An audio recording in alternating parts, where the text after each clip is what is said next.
I recently traveled to New Mexico to facilitate a workshop for a group of leaders. It was a rewarding experience that includes some important public health emerging themes. I'm going to share some of those with you on this episode. You're listening to the PHEC Podcast, episode 328. The field of public health is so broad, overlapping multiple industries. With epidemiology at the core of public health, there are an unlimited number of ways to target specific populations, health conditions, environmental issues, and causes that matter most to you. My name is Dr. Huntley, and I'm the host here on the Public Health Epidemiology Conversations podcast. I'm an epidemiologist, consultant, and entrepreneur with over 20 years of experience in healthcare and public health. On this podcast, my guests and I engage in conversations that demonstrate the importance of public health and epidemiology across a variety of industries, helping you think outside the box and inspire greater positive impact in communities around the world. Now, let's dive into the topic of this brand new episode. Greetings, everyone, and thank you for joining me on this episode.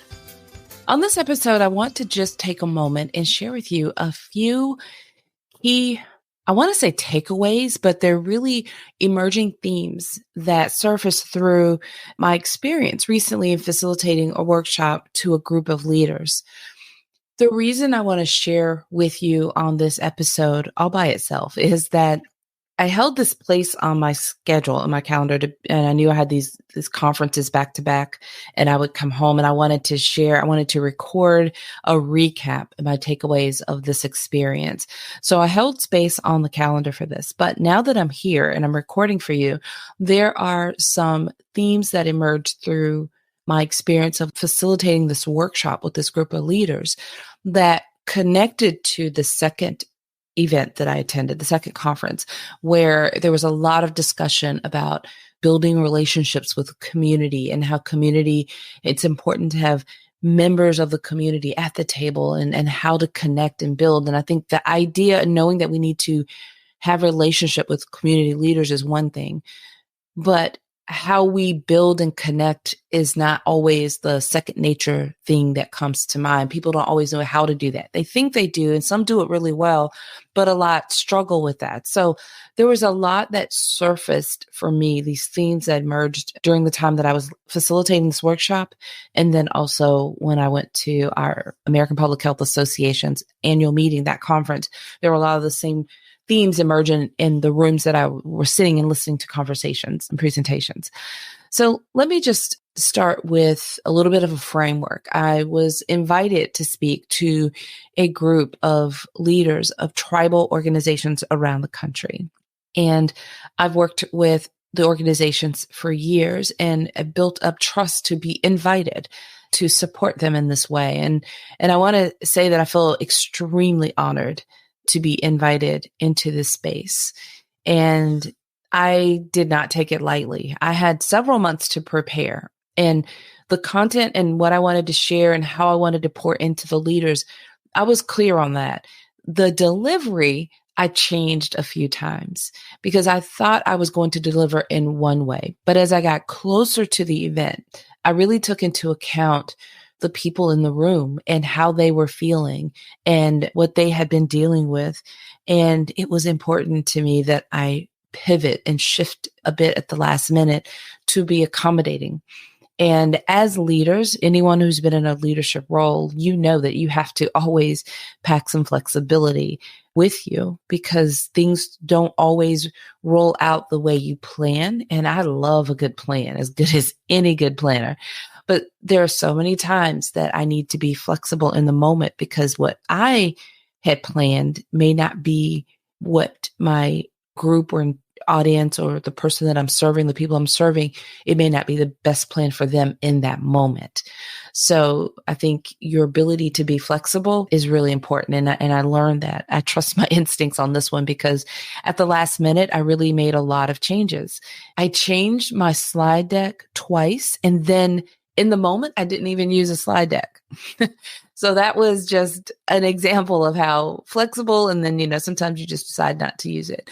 So before I actually traveled there, I thought about what we would be going. I wanted a very engaging workshop. I didn't want to lecture in front of people for a whole day, but I wanted a very engaging workshop where we had conversation. And I find out that that is truly my element. I love that type of a setup. If you've ever been in a workshop with me and we've got 50 to 100 people in the room, or 20 to 50 people somewhere in there, you know that that is definitely my element. I love to be able to get to know the people in the room and really cater to what's emerging, what's happening, what we're discussing.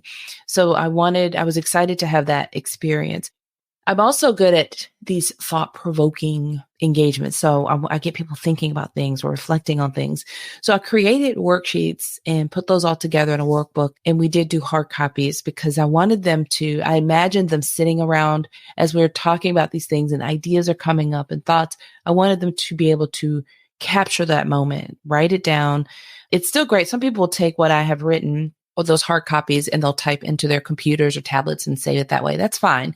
But I wanted them to be able to leave with that, go back to their offices and be able to reflect on that and continue to build on it. I didn't want it to be something that they would leave there or have to take a picture of. So I was intentional about that part. So I had that ready and we worked through those worksheets, that workbook. The room was really set up and the organizers were they're just absolutely wonderful. They kept asking, what do I need? Make sure everything I needed was provided. But the room was already set up because day 1 and day 2 was a very engaging strategic workshop and they were set up in round tables. So when I came on for day 3, the structure of the room was perfect. So what I decided to do also at the last moment was I decided that, and I'm going to back up a little bit. I shared in an episode, and I don't have the episode number right in front of me, but I recently shared a very personal update with all of you about I lost my mother and I shared about my family dynamic, all the shifts and changes that were coming up. And so many of you reached out to me and thank you all for all the condolences and well wishes and wonderful thoughts and prayers. I appreciate it all. But what I heard consistently from people was, I appreciate you, Dr. Huntley, for being vulnerable. You opened up and you shared about something that was really hard for you to talk about, but I really appreciate that. That helped me so much. I heard that over and over and over again. So I took that feedback and I got I guess it could be a little risky because, this is a 1-day workshop, but I decided to use a different approach. And I made this decision at the last minute. I decided, okay, I'm not going to worry about the slides. And instead, I'm going to be vulnerable. I'm going to share because a lot of what I wanted to share in that day, I had personal experience and I decided if I'm vulnerable and I can share a little bit about what my walk looks like in my leadership roles and more on personal level, like what I'm dealing with on a personal level and just really be a little bit more transparent up front. And then I also decided to share some stories that were relevant to what we were discussing in the room. And I thought, well, I've really got nothing to lose. I don't think that anyone in that room would hate me for being vulnerable. I don't think that would backfire on me necessarily. But I also felt like the potential to really bond and connect with the other leaders in the room was great. I felt like a lot of the leaders could hear my story examples and connect with me. Some of what I would say would resonate with them because we had a very diverse group of leaders, a very niche group being tribal organizations, but a very diverse group within that niche, if that makes sense. We had various age groups, we had different tribal organizations represented, different regions of the country.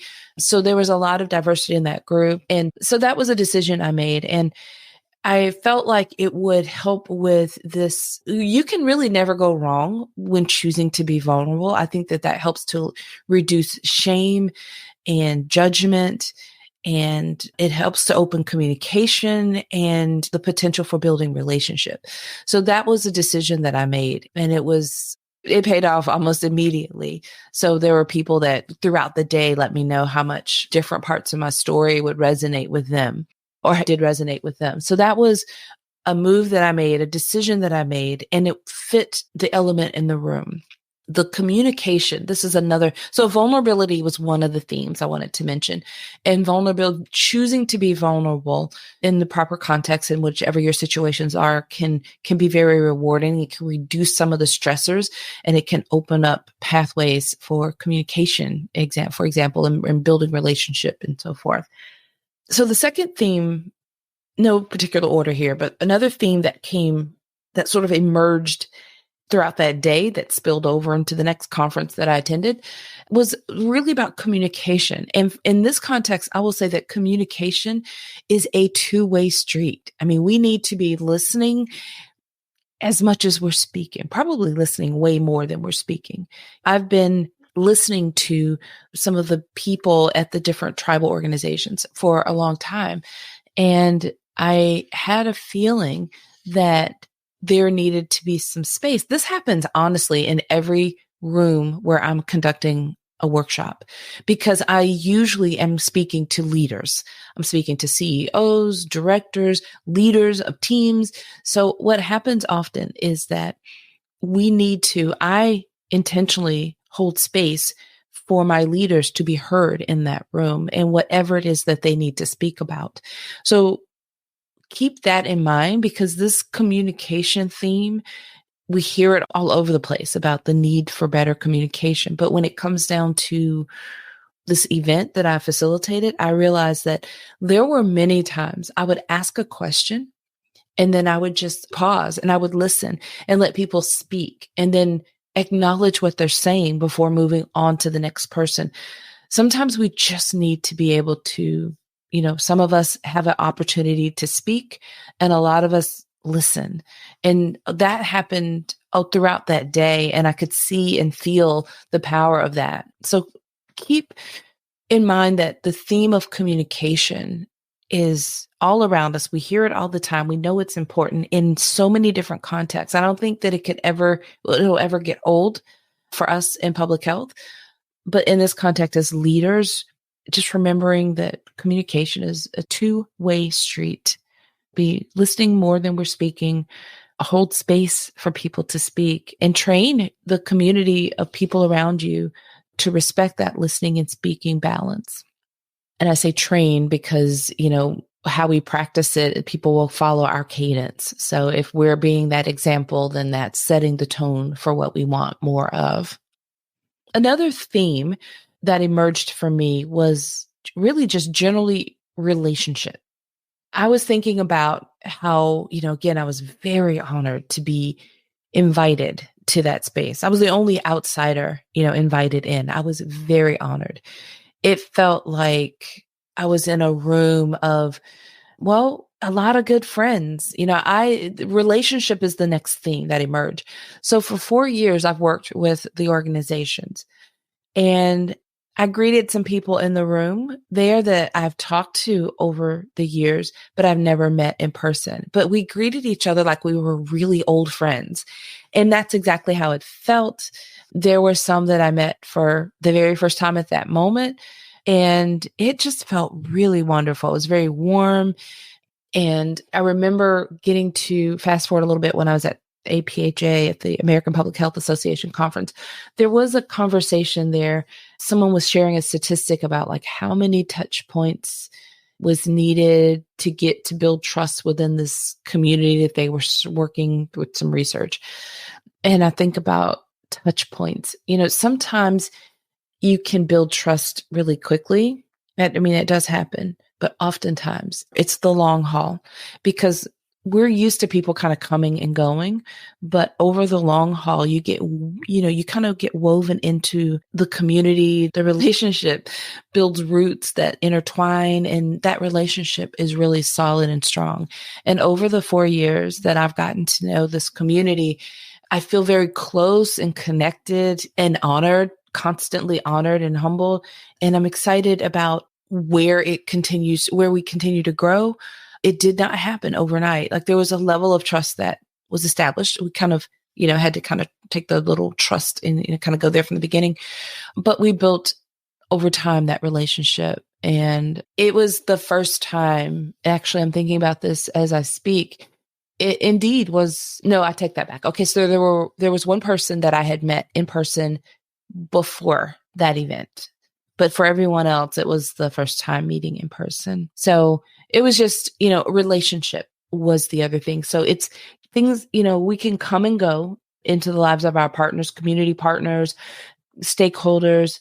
But when we really think about it, relationships are key. And when it comes down to connecting with various leaders within a community, I heard another speaker at APHA talk about the importance of these and gave very vivid examples of how we need to have strong relationships with business partners within the community and various stakeholders so that when emergencies come up and arise, we already have this established. We come to the table with people we know, we have a relationship with.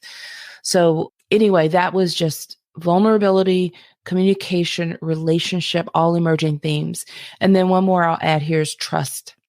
Trust is not something that it's freely given. I mean, sometimes, yes, but it builds and it needs to be nurtured. And I build trust, I think, with consistency. Even with this podcast, a lot of you who are listening have been long time listeners, and we have over 300 episodes. And to date, we can honestly and very proudly say we release a new episode every single Tuesday since we started. Now, I think if something happened and we hiccuped and we skipped a week, I think you'd still trust us. But we've built trust with you with that consistency over time. You know when we're going to show up and that we're going to show up. That's a core value for me, is building trust and being consistent. And I think that has a lot to do with the trust that was established with this organization to even receive the invitation. Creating consistency with them and the work that I've done with them over and over is a big part of that. So these are things that I am proud of. I am sharing with you because they stand out to me, because this is a very present example, because I'm fresh from that conference. I was in New Mexico at the time of this recording. It was just 2 weeks ago. And then after that, I was at the American Public Health Association's conference, where we're talking about how we're going to, what we're doing next, and addressing some of our public health challenges, and how are we going to rebuild. And some of these same things were emerging during that time. So I think that it's important for us to slow down a little bit, maybe even pause, maybe set aside some time to just pause and reflect over your relationships with, if you're a consultant or entrepreneur, what are your relationships with your clients? What does that look like? If you're working in government or agency, nonprofit organizations, what do your relationships look like? What is the communication like within your organization and with your partners, between departments of your organization, or within, your internal partners or your external partners and stakeholders, community leaders? What is trust, and what level of trust do you have with these different organization departments, people, stakeholders? What do those relationships look like? What is the communication like? And to what degree is vulnerability a part of any of these interactions? So I'm going to just kind of wrap it up right here and just leave you with those thoughts. I felt that it was important to share those with you. Hopefully there's something here that I've shared that resonates with you, that you can pull away and apply where you are, and that helps you in some meaningful way. One more thing before we go, please take a moment and share this episode with a friend. I'm sure you know at least one person, right? At least one person, probably many more, who would be interested in hearing this conversation. If you're listening now in one of the podcast apps, then you can easily share this episode through a text or just share it on a social media post. If you're at the bottom of the show notes page, then you can also find social media sharing buttons, which make it super easy to share this episode with your network. All right, everyone. Until next time, have a fantastic rest of your day. Thank you for listening to the Public Health Epidemiology Conversations podcast. Visit phecpodcast.com to find the show notes for each episode and to learn how to work with me.